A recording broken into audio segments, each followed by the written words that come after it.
In this OpenEye OWS 24/7 training video, we're going to go over briefly how you can do a timeline search and how you can save video. You're in live view and you want to see how to search video. Well, all you got to do is click on this search button up here in the upper left-hand corner, and it's going to naturally take you into the timeline search. And you're going to see the timeline bar at the bottom. Anybody who's ever used an NVR or a DVR before, had basic video surveillance software, will be very familiar with this kind of a search. And so as I can mouse wheel in to expand out the timeline, I can mouse wheel out, I can drag her and drop her, in different points and hit play. And we'll jump to those spots. Or you can see this little pop up here as I'm scrolling through. I get a preview here and the video changes and I can see if that's the event that I was looking for. But basically, it's searching for, I think something happened at some time and going back and forth. It's the most basic search and export feature that there is, but most people are familiar with, but in my opinion, it's going to be the one that you use the absolute least. So let's find something and say we want to clip it. So I'm going to scroll around here, going to hit play.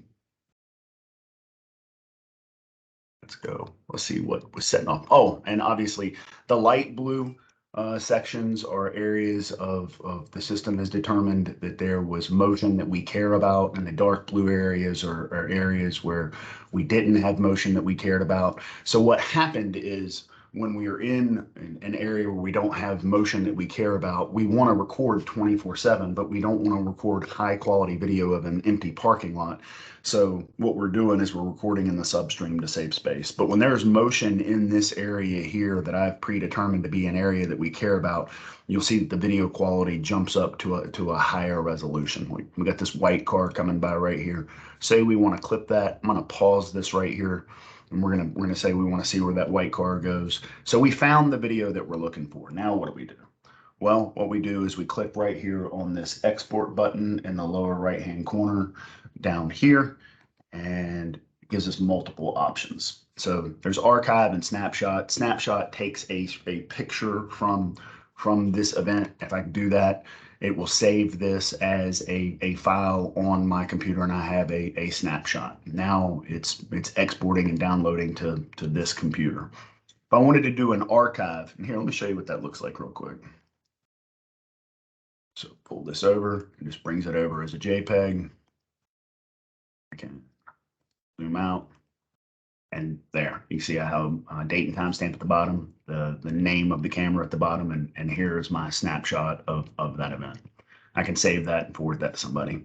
Me personally, I don't use snapshots that much, but I just wanted to show you how to do that. So we want to export this video. Again, click on export. Archive would be a way to download video onto this machine, but the secret sauce of OWS is the cloud and how you have a Dropbox-esque case management type tool for keeping those files up to date. But you can do multiple cameras. You can do a single camera. In this case, we're going to do a single camera. You can have different quality options. Basically, you have a mobile compatible in here. All Apple devices and 95% of the Android devices out there can play the high quality video. There are a select number of small Android devices that for those people to view them on their Android devices, it would need to be mobile compatible. But basically what that mobile compatible for is to make the file size smaller. So you're sharing this video with somebody and they're hiking the Appalachian Trail and they have one bar on their cell phone and they need to review the video. Well, in that case, you might want to make it mobile quality. But since 95% of the time that's not going to be the case, I'm going to click this to high quality. Again, I could change the resolution here. The start time is that line on the timeline. I could change that start time, I could change that end time. A lot of times what I do is I just queue it up to where I want it to be, and then I go the time from that start time. Since this is a demo video, we'll just do 30 seconds. But I'd say your average clip is going to be anywhere between 2 and 7 minutes. So now I've got my parameters, and I click next. And now, again, I could export locally. If you don't know why you're doing that, if you have OWS, I'm going to send this to the cloud. I'm going to call this Shula side parking, and I'm going to say Stefania needs to see this. This is actually a note. This description is a note that's going to get tagged and associated with the video. And when you go searching for videos, all the words inside of the titles or inside of the notes are all